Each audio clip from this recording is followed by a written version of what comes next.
live and online. It's Sleepless with Steve and the Movie Book Club with your host, Steve Pulaski. Back and better than ever, the gang is all here. Sleepless with Steve, live on YouTube on this Wednesday evening. I'm Steve Pulaski. It is great to be back in the company of two great men, a few good men, some would say. Joe Viso, Dominic Guanzon, and yours truly. How are you guys? Thanks for holding down the fort last week. I watched most of the show. You guys did a pretty good job holding it down. I should say a very good job under the given circumstances. Joe, start with you. How are things going? Things are going good, glad that you're back. Glad you're fully vaccinated. Now, if you want to return to those theaters, you could feel even safer than ever before. Half vaccinated. I get the second shot at the end of the month. Oh, I thought that was the second shot. Damn. No, this was the first one, and it fucked me up. So. Oh, great. Steve's going to be going again sometime soon. But overall, I've been doing really good. Good to hear. Dominic, how are you? Very good. I'm very excited. I am getting my first shot tomorrow. Take the day off from work, and I'm just going to enjoy it as it is. I have a sneaking suspicion that even though the vaccine is safe, very minor side effects, I just know Murphy's Law is going to be like, this is the kid that's going to get messed up by the vaccine or something. I don't know. So took the day off, but I am very much looking forward to it. We did miss you, Steve. It don't feel right without hearing that back and better than ever. Yeah. We really are back and better than ever from last week. So yeah. Now Murphy chose me. You're going to be good with the first shot. Murphy chose me to get fucked up because I got I just blew the one F-bomb. Yeah, two. This is your second. I don't know if you realize that. Oh my God. Anyway. Yeah, see, so you take a week off. One for last week. Take a week off over here, and I'm Rodney Dangerfield. But anyway, no, what I was saying was I got the Moderna shot, and I was good the first day I got it. But I got every side effect in the book the second day. And then funny story, I won't go too long-winded, but I went to work still. I was feeling just achy and sweaty the whole day. I woke up in the middle of the night with a fever, but that broke when I woke up. But anyway, I went to work, and I was like achy and sweaty all day. Like, just didn't feel right. And I've been trying to do more interviews for this country music show I do on the radio on Sunday mornings. And I've been trying, I don't know if you guys probably don't know who this is, but I've been trying for weeks to get an interview with country singer Phil Vassar. And for weeks. And of course, last Wednesday, I don't feel good. I get to work at like 1 o'clock. And then at 1:15, I get an email from the publicist. Can you do a phone interview at 1:30? Oh, no. And I'm like, oh, God. So I was like a mess. And I put this interview together. And long story short, not to humble brag or anything, but Phil Vassar and I talked for 25 minutes. And he had so much fun, he told me to call him again in the summer. Oh, hey, look at that. Nice. Good for you. Good. Were you like, guy. hey, Phil, so your new album. I was just a mess because he's great. He's a great guy. And if nothing else, listen to the song "Bobby with an I." That's your homework assignment tonight. "Bobby with an I" by Phil Vassar. Excellent song. And I'll leave it at that. Great country singer. Look him up. Writes most of his own music too. Anyway, moving forward though, we got a handful of things to talk about. This is also technically our 1-year anniversary show. And we've been doing Sleepless with Steve. Sleepless with Steve is not a year-old concept. It started back in 2016 when I was doing it kind of rogue on my own on WONC 89.1 FM. And fun fact, it lines up perfectly. Tomorrow's Wonk's Day of Giving. So I thought that was cute. I forgot about that. I might stop. I don't know. Are you gentlemen stopping by? I can't stop by for work, but I do plan on donating. If you stop by, Dom, text me. I'll head over there. Okay, and the funds only go to Wonk, right?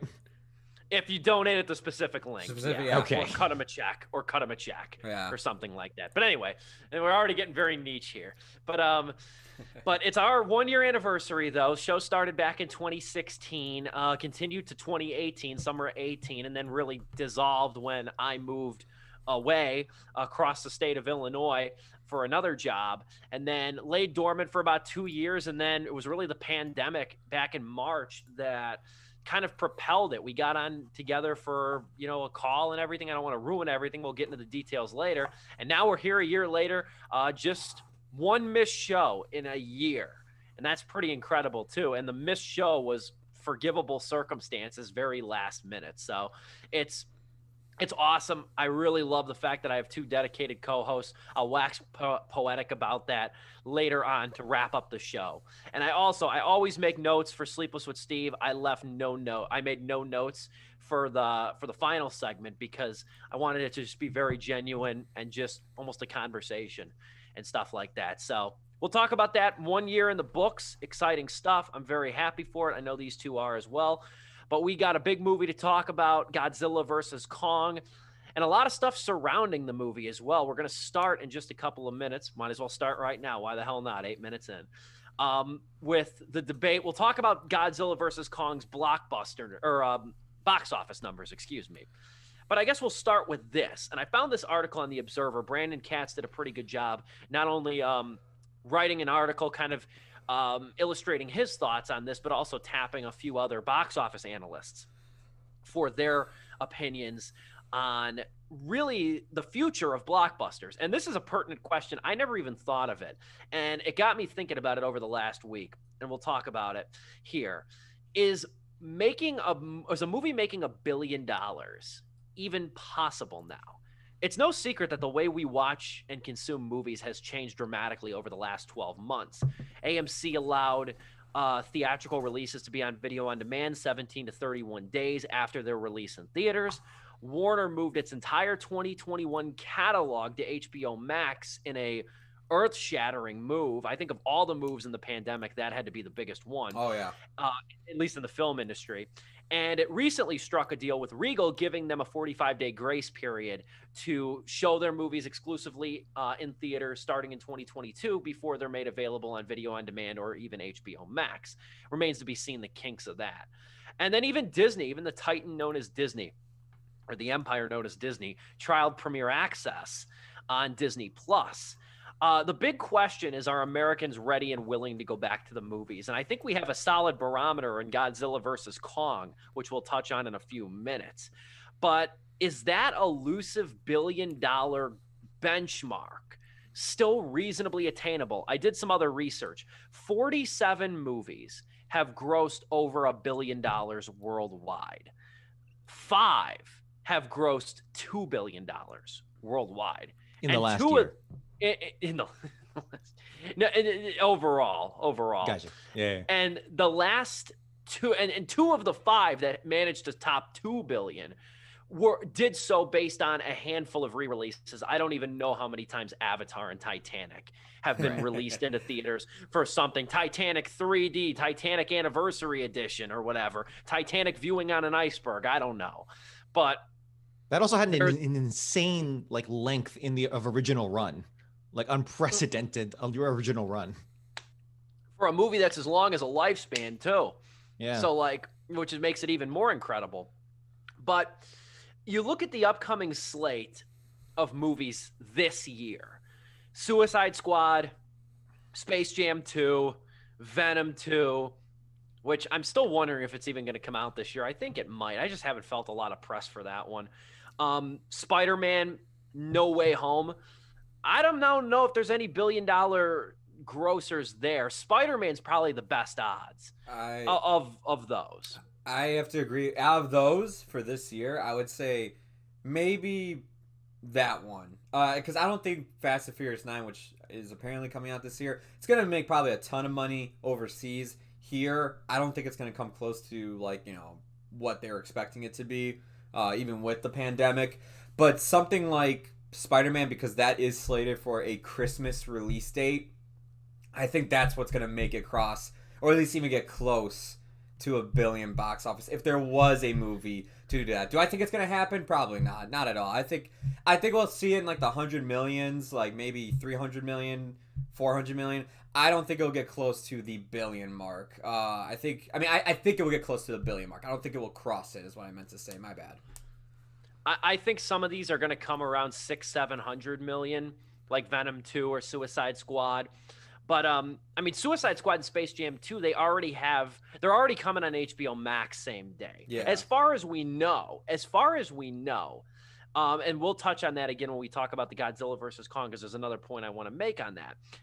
But 2022, I think there's a legit shot, because you have the Batman, you have Jurassic World Dominion, you have Minions 2, and maybe, just maybe, guys, we might see Avatar 2 finally get a release.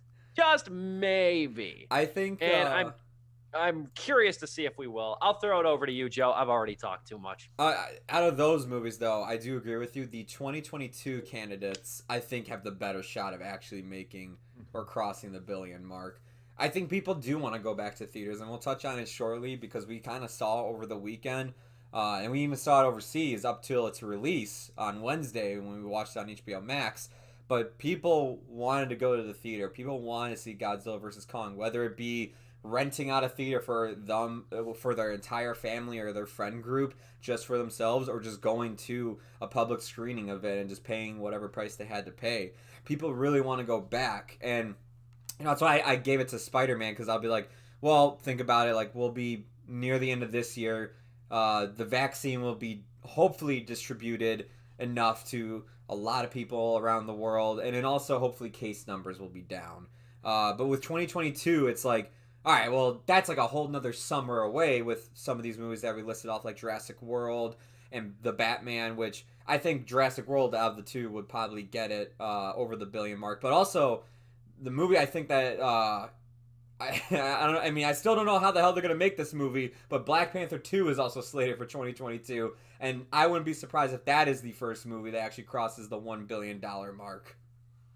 I forgot about Black Panther 2. Yeah, I think, yeah, this year I think it's a wash again. That's assuming things even go smoothly, because I mean, with the variants, with people rushing to get back to normalcy, and with schools, trying like, hey, let's all go back to school. And it's like, I don't know, but whatever. That's the virus, and the virus is gonna virus. But I think it's gonna really be 2022's shot to cross that $1 billion mark. $1 billion across all revenue streams, domestic and international.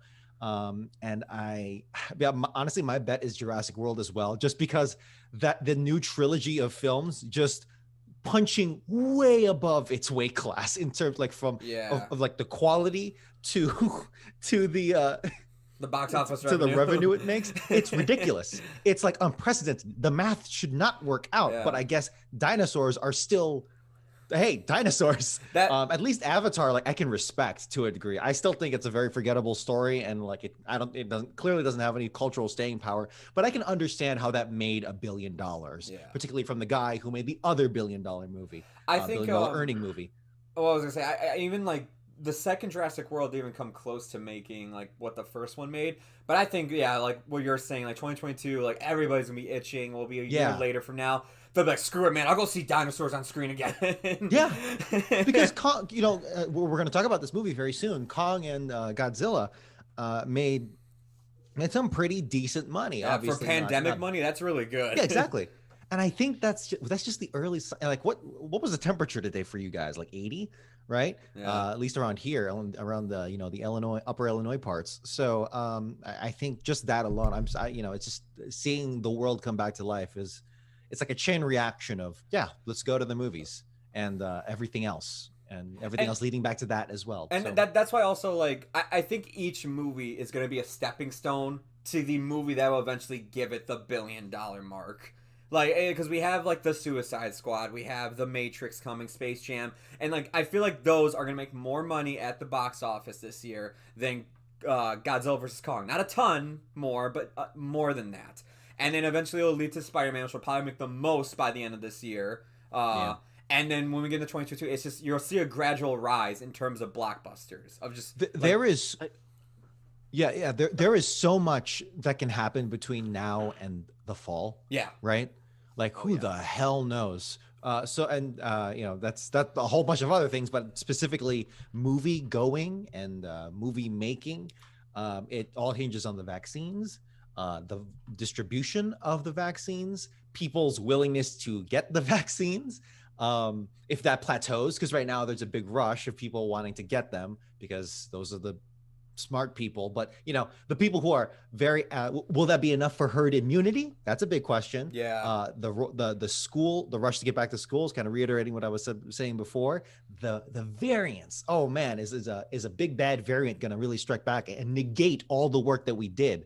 Will this become an endemic thing where it's like, okay, 2021's vaccine doesn't really correlate to the new thing that we have now, so let's another round of shots for everyone, back to square one, if that's the case, which is I know everyone's anxiety is shooting up as I'm saying these things, I'm sorry, but like things to consider when it talks about the $1 billion mark. I don't know.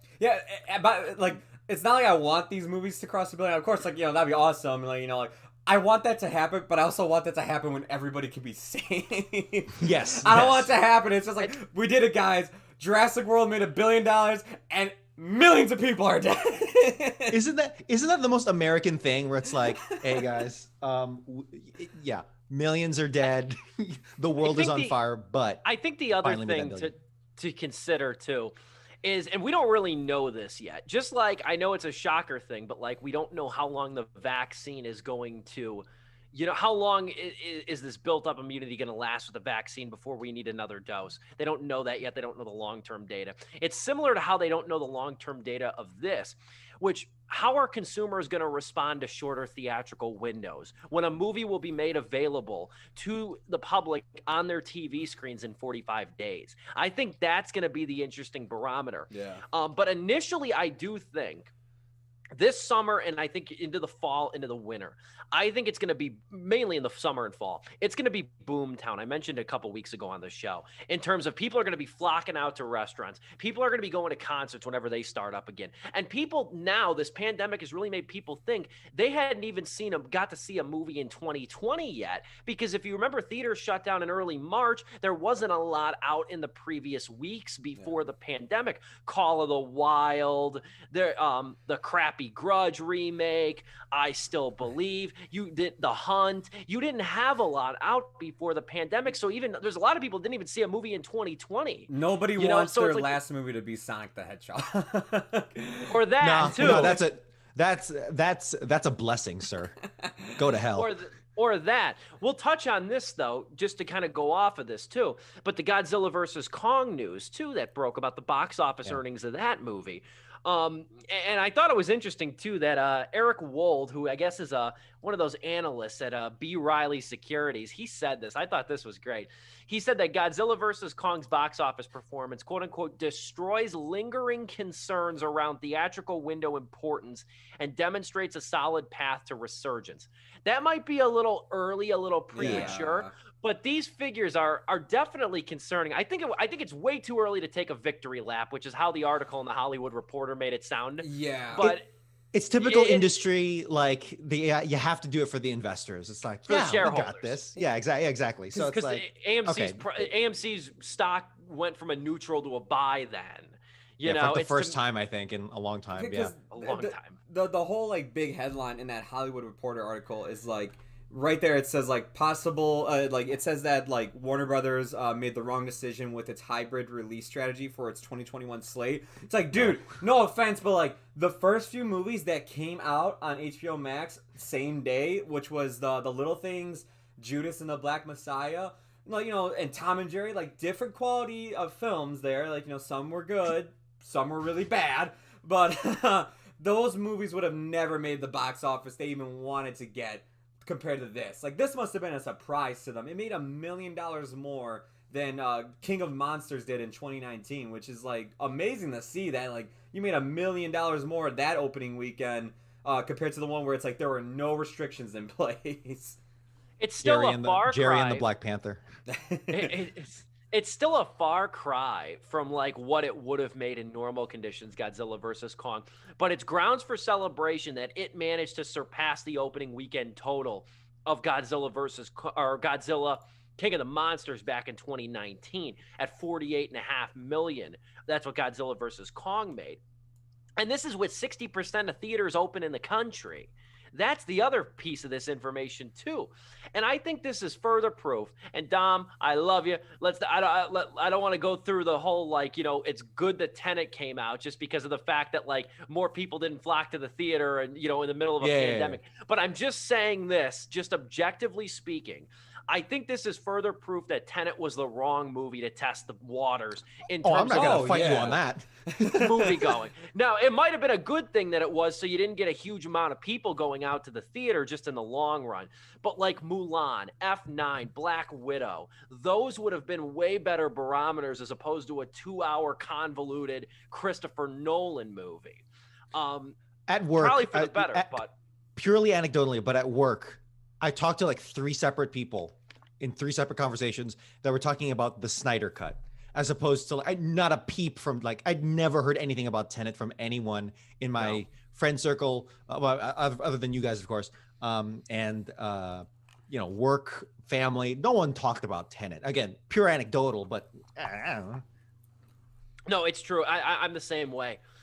Nobody, even now, Tenet came and went completely, and I don't think it would have. I think it would have done well in normal conditions in the theater, but I think it would have.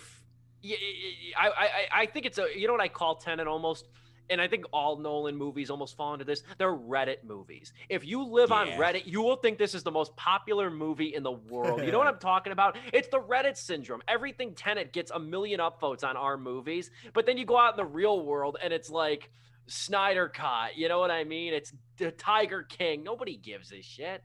But I think this data is promising enough for Warner Brothers, though. However, I will say this. I don't think this is out of the realm of possibilities. I think it was smart what they did with the HBO Max slate because it boosts the best streaming service out right now, in my opinion. Yeah. I'm grateful for that. But I think there's a strong chance with the way the vaccine rollout's going. I think I saw on the news, I think it was Easter Sunday I saw this.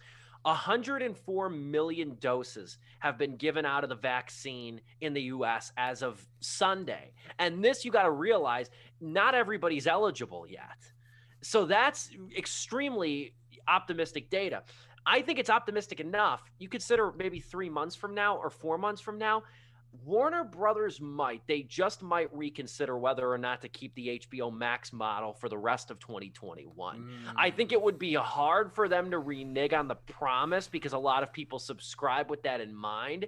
But if the culture is willing to go to the theater, I'm not, and Warner worries that they're going to sacrifice potential box office dollars if the money keeps rolling back in. By putting it on HBO Max and getting in, negating the ticket prices or the potential ticket buyers, I do wonder if there's a chance that by August they nix it. I think there's a shot. I would be so disappointed if that were to happen. I get why they would do it, but it's like, man, all the trailers you guys have been putting out that have the big thing at the end that says same day as theaters and Max, or even all the spots that you can find on their YouTube channel of what's coming up in the 2021 lineup, and it just shows everything that's coming on. It's and guess what? Same day as theaters on HBO Max. It's just man, that would be a total just flip around on their part if they're just actually we changed our mind. Y'all really forcing me to be like the end of WALL-E where all the big humans are waddling out of the spaceship. You want me to do that walking into a theater? It's hey, what the hell is this building? What does this do? Oh yeah, look, the pictures, moving pictures. Oh my gosh. I think there's a shot though. And it would be, here's full disclosure. I would not want to be part of the Warner's PR if that happens. Mm-hmm. Okay. Because there's going to be I think it would do more harm than good, truthfully. I would just keep it until 2021. 2021, you guys got, 2022, you guys have the different method now where it's exclusively to theaters, then HBO Max. Ride that out or change that if you really want to, because that hasn't happened yet. But I mean, you look at the end of the year slate though, and you have, which I think is going to be a bigger box office draw than people realize. I do. You got The Many Saints in Newark, which is the Sopranos movie. You've got Dune. You've got Space Jam 2. There's another big one, Matrix. You got those movies. And you just wonder though, whether or not they're going to try, are you going to steal away, especially if the theater business is thriving? Are you going to rob that?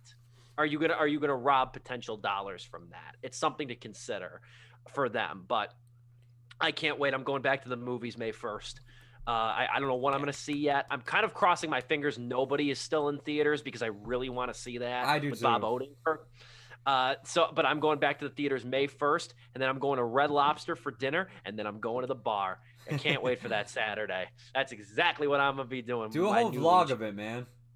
Seriously, his going out in the world again with my newly juiced We'll ass. air it here on Sleepless as an exclusive like premiere of this vlog.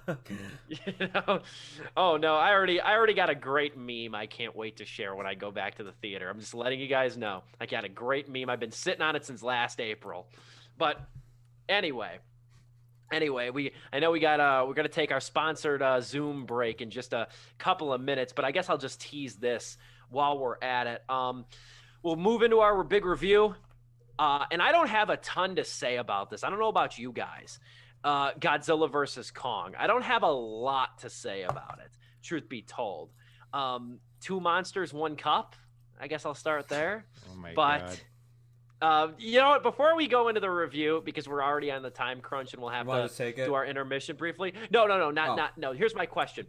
No spoilers, obviously. Who were you rooting for? Joe, I'll start with you. Godzilla, man. From the start, Godzilla's been my boy. Yeah. Because I like the 2014 movie. I didn't like the 2019 movie, but I still love Godzilla. I grew up playing all the video games. The Godzilla Destroy All Monsters, Godzilla King of Monsters. Like I grew up playing that on the GameCube. So Godzilla's always been like my hometown hero compared to Kong. Like, and I've always liked the King Kong movies. Like I absolutely do love the 1930 film. Like I watched that in my film class back in high school, and I thought like, man, that is like for 1930s, like that was incredible. And even like today, it's like cool to see. Even Peter Jackson's movie, it's way too long, but like I enjoyed it as a kid. I loved it, but like rewatching it, it's like it's gone down a few levels for me. But I enjoyed it. But like, man, to me, even just looking at the two, I've always said like Godzilla is a nuclear powered lizard that can shoot breath that can shoot atomic breath. He's gonna win this fight. I know it seemed lopsided on that when I was thinking about it the closer this movie came. Dom, who were you rooting for? Honestly, I have a kind of a cynical take on it, but I will say that the film, just in the singular film alone, I think the movie swayed me to root for Kong because I felt a little more Kong focused, Kong centric than Godzilla. That's probably because the previous movies were more Godzilla. Like the Kong didn't even make an appearance, I think, right? No. So Godzilla, has. I think they tried to balance it out within the film itself. But yeah, dude, I got a sore spot for. It's actually really tough because I got a sore spot for both. I actually really liked that Peter Jackson Kong movie. If I were to watch it again, yeah, probably go down just because it's just so long. But dude, Jack Black being like almost ran over by brachiosauruses, I'm like, okay, cool, I'll take this. But at the same time, I love Shin Godzilla, and I will be that asshole that mentions Shin Godzilla in this film review. So you know what? I'm gonna have to make the call.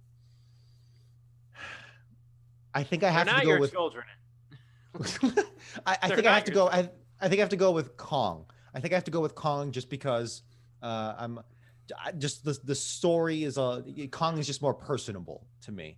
Both not just in this movie, but also in all other, because he's a freaking monkey, right? We can talk with him more. He's got thumbs. Also, he didn't have a crappy movie with Matthew Broderick, so Hey, we forget about that movie, and we always we don't acknowledge it as Godzilla fans. Yeah, Godzilla had a lame ass movie with Matthew Broderick. Kong had an epic, a mid-aughts epic by Peter. Yes. But no, I was Team Kong from the jump. I never really had much of a connection to Godzilla growing up. I never really did.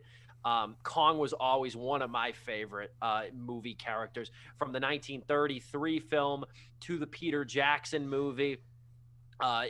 King Kong has always been one of my favorite characters in movies, and I'll tell you right now, as a Kong fan, like growing up, this is the heyday between the Peter Jackson movie in 2005, which I saw in theaters when I was 9. It was the longest movie that I had seen in theaters for quite a while, at 9 years old. That one I saw, And then, we got that one. We got Kong Skull Island, which I think is still the best of the MonsterVerse, in my humble opinion. And then we have Godzilla versus Kong. It's been a great time to be a King Kong fan. But we'll give our review of Godzilla versus Kong right after our intermission, sponsored by Zoom. It is Sleepless with Steve, coming to you live and in living color every Wednesday evening, 8 o'clock Central Time. Take a couple-minute intermission, but we'll be back with more Sleepless with Steve.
Back and better than ever, Sleepless with Steve, live on YouTube. Time for our review of Godzilla versus Kong after our intermission, sponsored by Zoom. I'll start by saying this, once again, 2 monsters, 1 cup. Moreover, though, if you think you'll like Godzilla versus Kong, I think you probably will. You have to admire a movie that knows exactly what it's trying to be. And I went in not expecting to give a rip about the human characters, and I was not disappointed on that front. This is a no strings attached popcorn flick, and it makes me a little sadder too that I watched this on a TV screen. My neighbors recently moved out in my apartment, so the good news was I got to play this thing real loud last week, which was a lot of fun. But this is a movie made for the big screen. If you are vaccinated and it is safe to go, you definitely should make a trip, because this is a wonderful movie to roar back into theaters and get that spirit going again, to go back into the movies and see movies in an actual theater. But Legendary's MonsterVerse overall, though, has been a little bit rocky. It started with Godzilla, the Gareth Edwards movie in 2014, which I rewatched before this movie. And God, let me say, that movie, I hate to come down on that movie, because it's not really bad. It's just they really tried to make something artful. Yeah. When everybody wanted the monster. Like, it's almost Spielbergian what they tried to do with it. But at the end of the day, they got a bunch of A-list actors that didn't do a damn thing on the screen. They followed a generic soldier character. And then by the time Godzilla shows up and starts doing what he does, it's like, holy crap, it's like a Pyrrhic victory by the end of it. I admire what they did with it, but I don't find it very enjoyable to revisit. Amazing moments, amazing cinematography at Yes. many parts, but as a whole picture, as a package. It's directed well, but like, it's a Godzilla movie. We wanted to see Godzilla. Okay, so that we'll get into this, but there are 2 kinds of Godzillas, and I think the movie, people were expecting one thing and they got the other, and even then the other was not the best executed. So I'll get into that later. And then you had Kong Skull Island, which I loved. I thought that was great. It was a very fun, kind of dynamic movie in characters, in the troupe that we followed, and the location. I thought that movie was a lot of fun, and it struck the right tone for what these movies should have been from the jump. It had the best. Not the best. It's just the best one out of all these movies by far. Thank you. Like, when you opened with that, I was like, yeah, no. Like, as much as I love Godzilla, like, out of the 4 movies here, Kong's got the best one. Like that, and you are right. Like, in terms of human characters, it knew how to do them the best out of all these movies, and still give you what you wanted. Yeah. I didn't watch Godzilla King of the Monsters guiltily. I heard it was a lot. I know audiences liked it. Critics didn't care for it. Audiences liked it a lot more because from what I understand, it was more of what people were expecting the first time around with Godzilla. From what I understand. really like that trailer. Haven't seen it. And Joe, I think the less said the better in terms of Joe's reaction. Yeah. But Dom kind of said it initially. This is primarily Godzilla versus Kong, a King Kong movie, which makes sense. We got 2 Godzilla movies. We got 1 Kong movie. That was 4 years ago. So it only makes sense that this kind of focuses more on King Kong. But this is really more of a King Kong movie from the very beginning. Yeah. He is the star of this. This is actually I'm glad they took this approach. This is actually more of a sequel to Skull Island than the Godzilla King of Monsters movie. And if you don't mind me, could you imagine Bryan Cranston being in this movie somehow? Take it, Joe. If you don't mind me, just saying this right now, I'm glad it, as much as I love Godzilla and everything, I'm glad it focused on Kong, because I don't know how you guys felt about this, but actually everything involving Kong in this movie I thought was actually done pretty good. For these movies that we come only to see the monsters, the human stuff here actually wasn't that half bad. It actually was kind of heartwarming at moments between the characters on Team Kong is what I'm gonna call them, with Alexander Skarsgård, Rebecca Hall, and this deaf girl, who I thought, of those 3, they're actually pretty good characters. They're not annoying. They don't overstay their welcome. And they actually managed to make Kong work alongside them in their plot line. Kong doesn't just show up and, fight a monster and then leave, in these Godzilla movies and even in Skull Island. That's what happens with these monsters. They just show up and they fight and they leave. He actually is with them throughout the whole time. What's up, Steve? No, I'll just chime in and say this, because Scott Mendelson had a great point in his review about Rebecca Hall. I love Rebecca Hall. I think she's one of the best actresses today. Scott Mendelson said it best. He said, Rebecca Hall does a phenomenal job. She's mastered the art of shouting lines that will be used in the trailers. Kong bows to no one. Go on, though. The whole idea of we need Kong actually to lead us to this Middle Earth, whatever the hell it was called, Hollow Earth. Hollow Earth, thank you. Middle Earth is from Lord of the Rings. We need him to lead us there, and the fact that Kong is with them the entire time, he's actually part of their storyline. Actually was oh wow, this works. This is actually how you guys should be doing this, either this or Kong Skull Island, where it's it's a survival film, but the characters in this survival film are so fun, they're so colorful, and they're just played by great actors, and it's just it was just done so well. On the other side of the spectrum, though, as much as I love Godzilla, the Team Godzilla stuff sucked, and was the stuff that probably actually slowed down this movie the most, with Millie Bobby Brown and I'm forgetting the other 2 names, but basically both of them are just comedic relief characters. Brian Tyree Henry, I believe his name is. Yeah, that was one of them, and then Julian Dennison was the other one. Both of them basically are just comedic relief, while Millie Bobby Brown is just trying to prove that Godzilla isn't going evil, because he's going on rampages throughout this film near these apex facilities, and nobody knows why. But all that stuff was okay, this is what we hate about these movies. This was the issue with King of Monsters that I had. And it's at least in this movie, most of it is focused on Team Kong, and only a little bit's focused on them. King of Monsters is, I know either of you haven't seen it, but if you want to know what it was like, imagine the Team Godzilla storyline, but that's most of the movie. It's grating. It's real grating. Sorry, Steve, go ahead. No, I was gonna say I didn't hate that stuff. You know what I'll add though before I send it over to Dom. And again, maybe I'm a little warmer to it just because of the fact that, like I said, I've said before, I preferred Kong. I understand though some of the grating elements of what we could call Team Godzilla scenes, because they're the characters are almost hysterical in a lot of scenes that they're in, because they're always rushing for something, where versus the Kong group feels a lot more measured and a lot more calculated, like time was actually spent into writing their motivations and such. Yeah. But you know what I came away thinking, though? This movie is like a decidedly old-fashioned blockbuster. And what I mean by that is that it's not Gareth Edwards like the first Godzilla, which is concerned with apocalyptic subtext or whatever, or this Spielbergian pacing. But it doesn't have the dynamic location and characters of Kong. It's got a neon-drenched Hong Kong, and that's about it. But you know what it is, though? I said this is the perfect blockbuster for people who love to bitch and moan that movies are too political these days, because there's no subtext in this thing. The biggest theme you could probably argue is technological overreach and the dangers of that. But there's no like embedded politicization in this movie. And I'm not saying that's a good or bad thing. I'm just saying it matter of factly. What say you, Dom?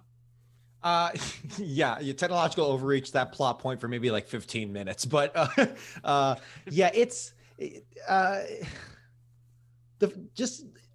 mess. It's just a big fat mess that is you think we would have learned by now, but you know, hey, look, it's making money, so whatever.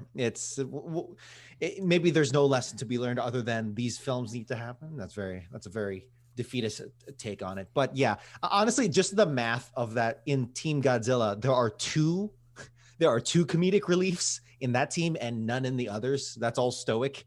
That's all like straightforward, straight ahead. Yeah, that was never really gonna pan out well for Team Godzilla. But I'll start with the positives. I just like in 2014 Godzilla, and I think what I would like in the other movies of the Legendary film series, because Legendary Studios,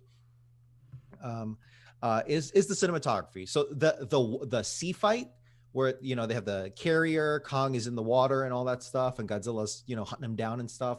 That's a very awesome cinematography. Yeah. I really liked some of the moments in there of just all the, you know, I can't help myself when all the destroyers are firing all weapons at this giant lizard. All right, that's pretty epic. That's pretty cool. It's hitting me in all the sensory, you know, whatever needs to be, made satisfied there, and it is cool to see a new dimension to the fight. So,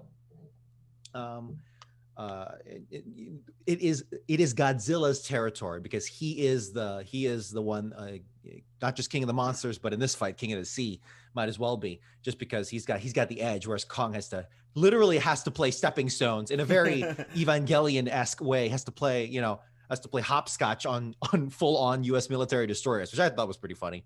But then outside of that, was the Hong Kong fight. It's really the only other fight that happens between Kong, and a little disappointing. I was really hoping for a 3, but whatever.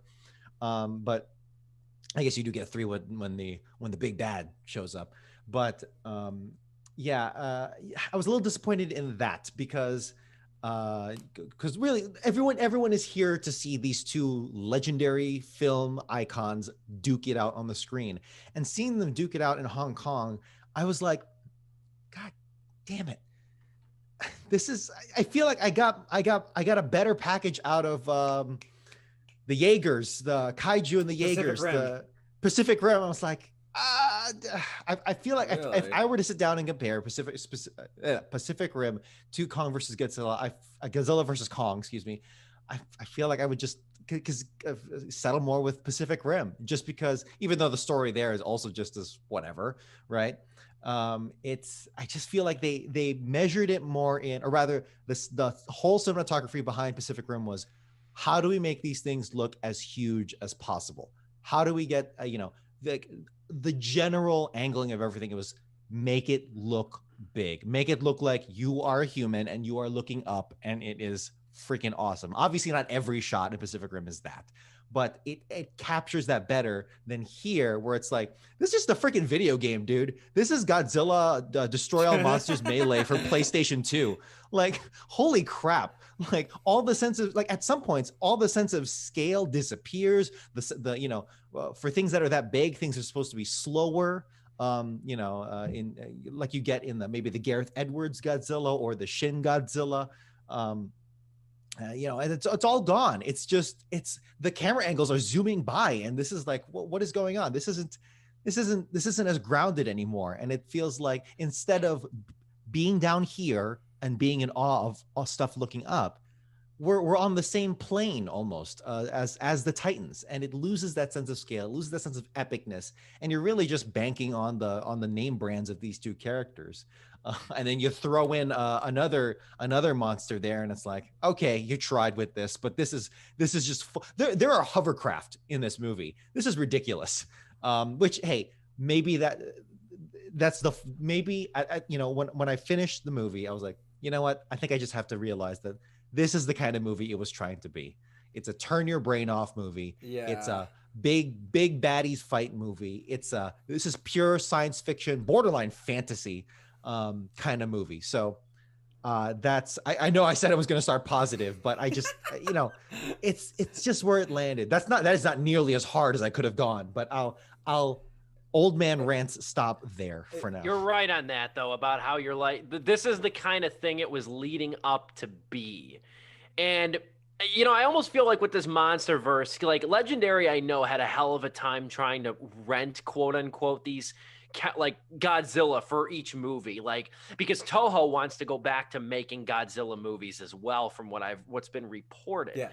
And that's why this Legendary series is supposed to be the conclusion of the MonsterVerse now, because Legendary's tired of paying the fees for all the monsters and stuff, the licensing fees to use the likenesses of these monsters.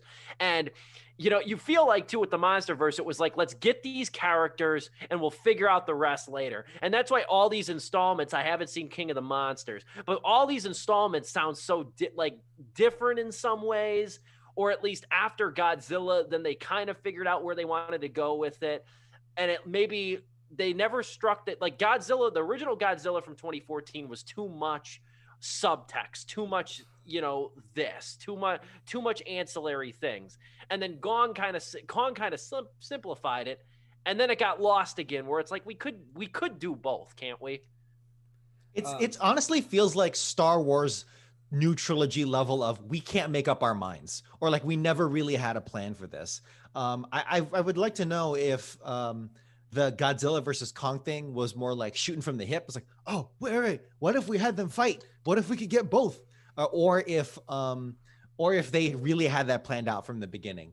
I will say I will take, out of all these films, well, of the two that I've seen out of the four, I guess, I will take Godzilla 2014 any day of the week, because I can see the effort there. It's not a perfect movie. It's got a lot of flaws, but I will gladly take those moments and those attempts at trying to be what I think Shin Godzilla wound up being. I'm just saying, but I'll take that over what this, because this tries to be Avengers, right? An Avengers-esque kind of crossover, of a mashup, of a, you know, the big names coming together, but it winds up being like Justice League, the 2-hour Justice League, where it's come on, man. I wouldn't go that far. I will. This is spotlight on me real quick. Whoa. This is hot take. Grab the hot take plank. I'm gonna dig in on this one, but I don't really want to defend it too much. That's rough. I am being harsh with it.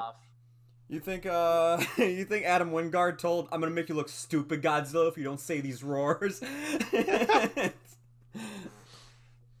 Oh my god! Put it in 4. It was originally supposed to be released in 4x3, but he didn't know that. That's a little harsh, though. I will say another thing. Like, as I mentioned, how I said this feels like a decidedly old-fashioned blockbuster, is that it's. I guess I was kind of flattered by the fact that it's concerned with the here and now. This movie doesn't really bend over backwards with fan service outside of a couple Easter eggs. Number one. And number two, it's not really setting the stage for a sequel either, because even Adam Wingard came out and said, he's like, this was really it. This is what we planned. He's like, obviously, if it's going to do well, they'll contemplate doing more. But he's like, this is kind of the end of the line for the MonsterVerse, especially with Toho wanting to go back and make more Godzilla movies. So it kind of felt nice in the fact that it didn't feel like it felt like the grand finale in some ways. And I do think I get Dom's point. I never saw Pacific Rim, but I could understand the appeal of something like that, of being like human sized and watching these colossal beasts duke it out in the middle of a metropolitan. At the same time, though, I will give credit to Wingard. I do think there was some clarity captured in those monster battles, or in the ultimate battle. I think there's clarity. I think there's a lot of color, and I think that I think that they had some good shots there.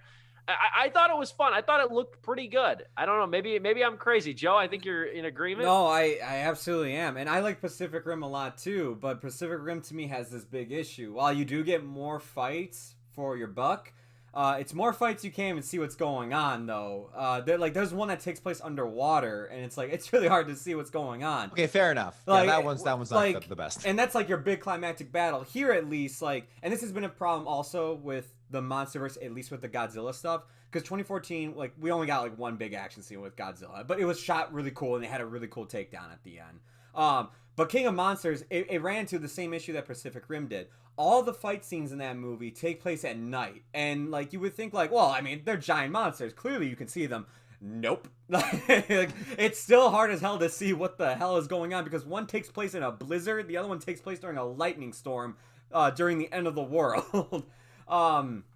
You couldn't get up at 10 o'clock in the morning for Christ's sake. With here, I do agree the aircraft carrier fight is probably the best fight because I just think the choreo and also how the humans are involved in that fight is really cool.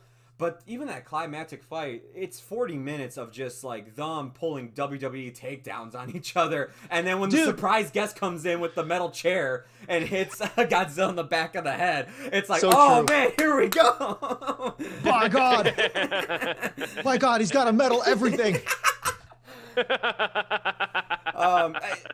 I can make this final point real quick, and then we can wrap it up here. Sure. But for me, I kind of went into this, and I guess it's because I seeing the trailers too for this. It kind of gave me the mindset of what's gonna happen in this movie. When they were playing music that you hear in hype fights, to get ready for a fight before they go out onto the boxing ring. When they were playing that in the trailer, I was like, I hope to God, and I do like Adam Ringard a lot, so I was like, I hope to God this man knows what he's marketing, and it's just these monsters fighting each other. And for most of the movie, it is that. To me, this movie is an early 2000s film, but in the best ways possible. The Kong stuff especially. The Godzilla stuff is like an early Michael Bay film or a Transformers Michael Bay film in the worst ways possible. Good. But to me, I had a ton of fun with this. It came in and knew what it was. It wasn't going to waste your time with it because it's under 2 hours. It is the shortest of all these movies too. It got in and it got out. That's another big perk too. It didn't feel the need to be 2.5 hours either, which I was really appreciative. That was my biggest criticism about King of Monsters because man, Godzilla is not in that movie for 40 minutes, and I'm just sitting here can we hurry this the hell up, man? This it wrapped everything up nice in a bow, and it was just we're done. That's it. And if this is its finale, that's fine with me because the way they leave things off, I was like, hey, one character got to be here, and the other character is this now. It's just it wraps up perfectly. I think there as well. For me, I just had a ton of fun with it. It is something you gotta turn off your brain for. It's not as movie critics that we try to be. It's really hard to go into this and be what is the artistic take of Godzilla versus Kong? It's really hard to analyze that, and I totally get Dom's criticism. He is nailing it on the head totally with all his points, and I do think Pacific Rim is even a better film than this too. But I had a lot of fun with this as well. What stars? I'll end with this. For me, it's 3 out of 4 stars. It's a lot of fun. Wow. If you can see it, I had fun with it, man. If you can see it in theaters, go see it in theaters. It's nothing breathtakingly amazing. For this thing called the MonsterVerse, it could have been way better. But for what we got, I thought it was very fun.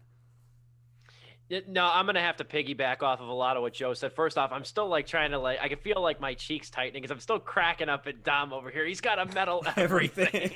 that was a gold That was line. good. But anyway, I have to piggyback off a lot of what Joe said over here. I was never entrenched in this MonsterVerse to begin with. I don't really think anybody was, truthfully. I think people like these movies. I think it could have been great. Yeah. But the series could have been great, but I always say I hate to come down on something, good for not being great too much. This movie isn't flawless by any means.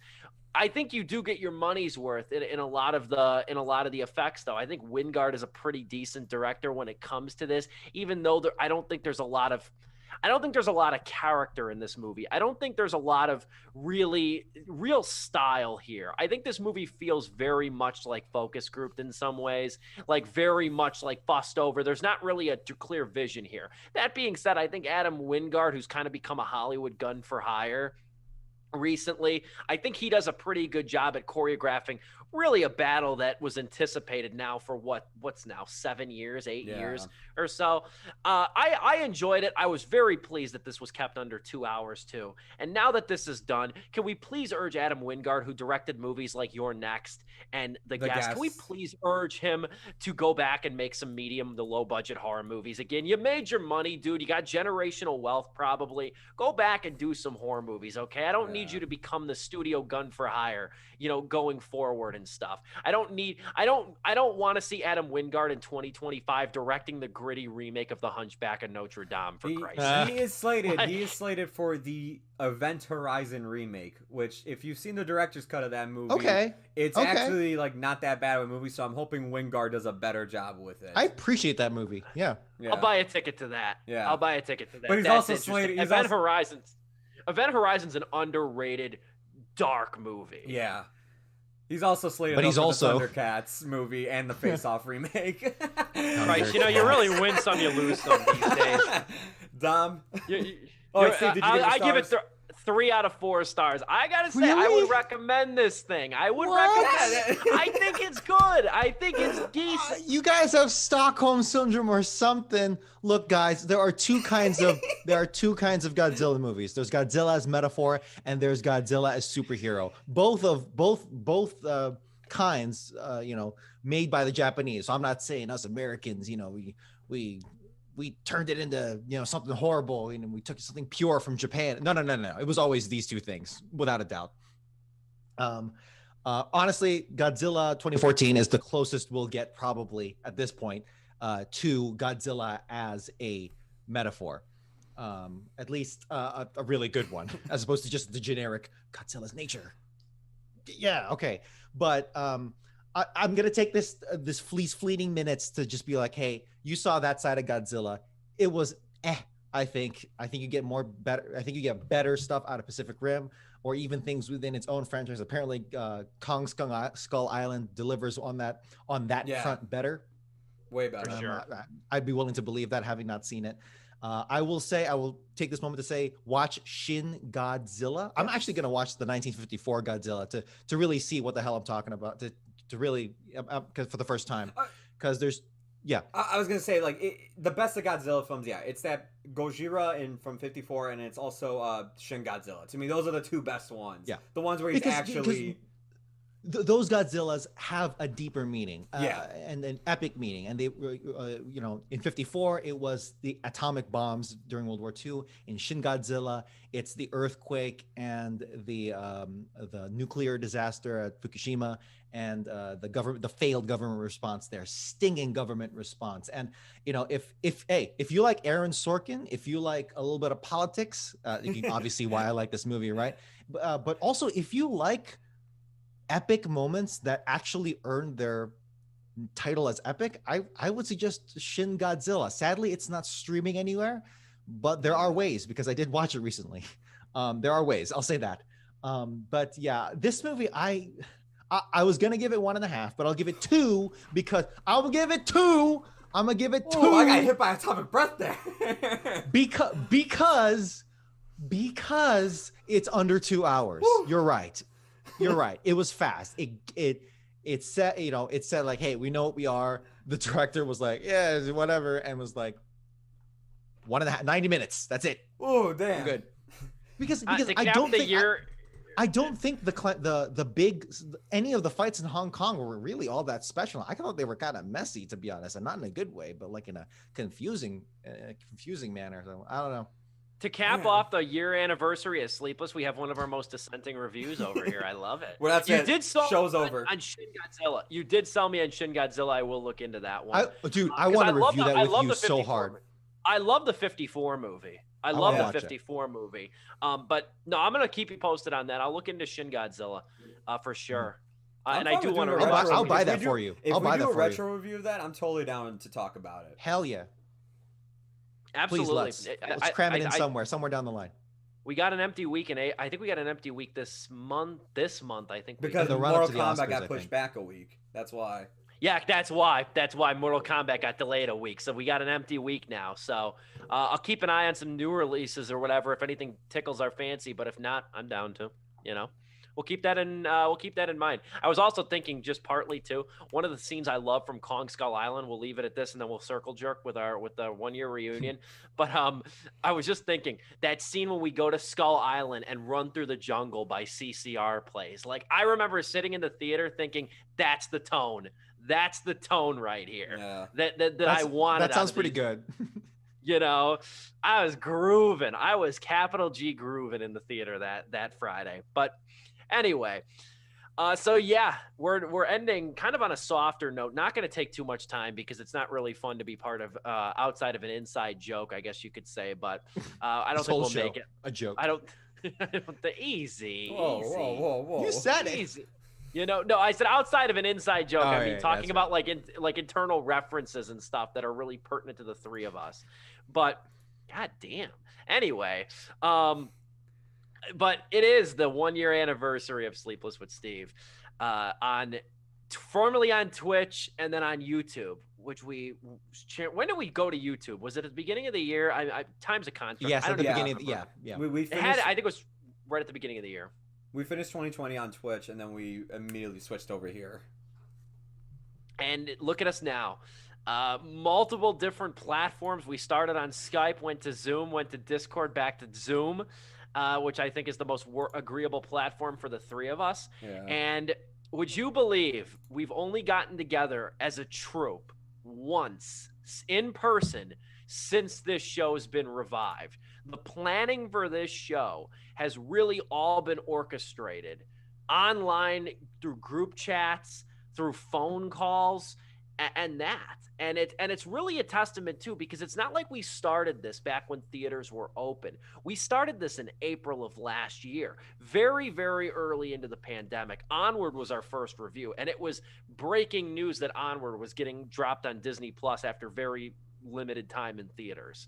So, and I just want to take this moment and say too that I'm supremely grateful for both of you, because again, I ask for about an hour and a half of your time every Wednesday, and then blow up your phone often. We're always exchanging texts. We talk almost every day in some capacity. And, you know, the time that you guys have put into this and a lot of the stuff that people don't see, they don't see the pregame show for anywhere from 10 to 20 minutes before we go live. They don't see sometimes the 30 minutes after the show. Yeah. When we're assessing things and talking the schedule. They certainly don't see the Google Drive doc. That is our huge schedule, color coded too. They don't see that. They don't see the. They don't see the login information too. Please don't find the that. Login. Yes, exactly. Please don't.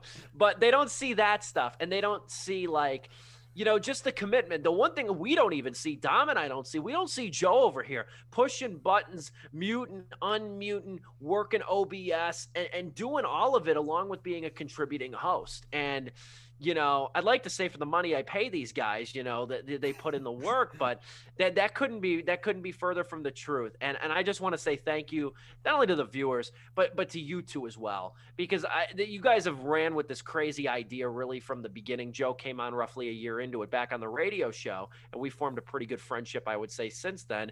And Dom, I've known you for several years now, as hard as that is to believe.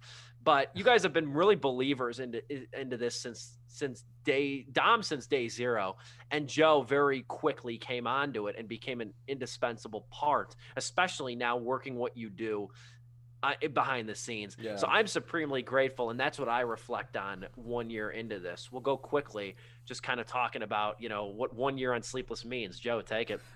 First of all, thank you very much for saying that and everything, and thank you to Dom for the times that like I couldn't do all the button pushing and everything and taking it over and like doing what I do here. He probably knows how stressful it can be sometimes to look up the stuff, make sure you switch to it at appropriate times. Like as we're talking about this segment, I switched back to the Onward review we did, and by God, what an ugly ass background we had. I'm glad we've updated it and changed it. I'm glad we went to Zoom, because I'm looking at this, I'm like, we learned. Yeah, we did learn. Thank God we learned too. And like over time, I mean, like I got used to doing it more, and now it's like it comes to me like that, when to switch back, and all that stuff. But many people talk to me about this because they'll see Steve tag me in the post on Facebook, or sometimes I'll even share it or share the highlights. And people are asking me, "Are you guys trying to get big like on YouTube? Are you guys trying to become like the next YouTube sensation?" And I always tell people this: if it happens, it happens. That's great. I would love for that to happen. But I look at it like this: we were about to go into a pandemic. I don't know when the next time I was going to see people. I don't even know what the hell that was going to happen. I don't know the next time I was going to see a movie. And somehow I got to talk to people I don't rarely see often because we went to school together in college to talk about movies, which we didn't even know what the hell was going to happen to them. And we decided to start a show about that. And I thought that was amazing to do. And by God, did this show get me through those first 3 months of the pandemic where we were in the unknown area of it, where every time you turn on the news, it's somebody crying at the hospital saying how many people are dying. It's a person giving the death toll every day. This show each week got me up out of my bed to go watch a movie, write some notes on it, read the articles, everything. We look forward to the next Wednesday and the next one after that and the next one after that. 2020 flew by for me, and a lot of people say that because we were trapped at home. I think it flew especially fast because I had a set schedule to look forward to each week. This is the day I watch something. This is the day I watch the other thing that we're talking about, review the topics, plan for the show, look up stuff, download the trailers when we used to do that and everything. Like, it flew by like that. I loved being a part of this. I don't want to take up too much time, but like in a general sense, I had a lot of fun, and I'm thankful that we actually did bring this show back because it brought back not only some great memories, but it's making some new ones, and it's helping the time pass through this whole damn coronavirus so fast. Dom. Joe, you nailed it. This is really, to me, this is really the movie book club. And we are, we're pals, we're friends, and we just like watching movies. That's really not all this is to me, but that is first and foremost what it is to me. It's, I made a joke that, it's a joke, but it's really not. It really isn't. And it's, it's just that kind of almost nagging thing in my head where it's like, go watch this movie because movies are worth. Because look, I got a 9 to 5 kind of. Who knows now? But I had a job. I got all these things going on. It's movies really can't. It is shocking. I never thought it would be like this, like that in video games, where it's like, God, it's all falling to the wayside. What the hell, man? I don't even have kids, right? But like, they can really fall to the wayside. But I really do believe in my heart of hearts that movies are important. Shocker, but they really are. They really do mean a lot to me. So just the fact that I have this, not even talking about what it may mean to others outside of the three of us, but to me, it really hits deep because it gets me going and thinking about movies, watching movies, and I really have Joe for helping to facilitate it, but absolutely Steve for being the spirit of cinema that lives in all of us. When. Dude, like if you were to go back and watch all of our, if you're crazy, but like if you were to watch all of our reviews from first one episode of onward to through them, it was getting real doomer, dude. Going through the summer and then like all the protests started happening and it's like the election. I'm like, oh my God, 2020 sucks. But now that there's some light at the end of the tunnel, the good kind, I hope we never ever stop doing this in whatever capacity. Maybe it's not going to be on Wednesdays. Maybe it'll be in person at some point. I don't know how, but something like that. Just whatever form it takes. I don't want to stop talking about movies with you guys, and filming it because we're all narcissists. But we all like hearing ourselves talk. No, but it's.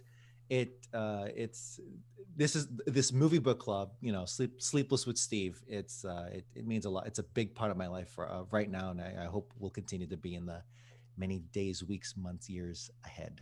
So yeah, I'm the luckiest person in the world because I always tell people I always say I do the show with 2 friends before co-hosts. The word friends escapes my lips before co-hosts, and that's the double truth, Ruth, to say the least. And I mean, we're not ending. It's not like we just did this for the pandemic because we didn't know how long this would go to begin with. We were too lazy to do a clip show. Yeah, very, very true. We were very lazy in that regard. But no, we got the schedule on Google Drive. I got it till the end of the year and probably beyond. So we're going to keep giving you reviews every Wednesday evening. live on YouTube or whatever form it takes. It would be awesome one day to get together and do a big thing in person. Yeah. And I said it before, so now even the viewers, if they want, they can hold me to it. But I've said this before, and I said it to you in private, and I'll say it to you again. When we're all juiced, all three of us, I owe you guys a very nice dinner. Okay. And I'm making good on that this summer. They're gonna bleed me. We're gonna go to Ruth Chris or something. but at any rate, that's our show, Sleepless with Steve, live on YouTube, going strong for a year, and we are going to keep it going. And I'm proud to do it with two guys that, I'm proud to call friends. And I'm stalling too very poorly because I'm also, memory escapes me. Is Sound of Metal next week? Ah, crap on. I think so. Either next week or the week after. I believe it is. I should have. You really think I would be a better host and look this thing up? I'm pretty sure it's Sound of Metal, though. As I quickly scurry because we're up against. Wait, hurry. It is. Okay. It is. Sound of Metal, and I cannot wait. Watched it this week. It's going to be a lofty one. I cannot wait to talk about this movie in time for the Oscars. That's our show. It's Sleepless with Steve. I'm Steve Pulaski, inadmittable friends and co-host Joe Viso, Dominic Guanzon, always by my side. We'll be back next week with a review of Sound of Metal, which you can stream on Amazon Prime Video, and highlights will be posted on YouTube. This has been Sleepless with Steve.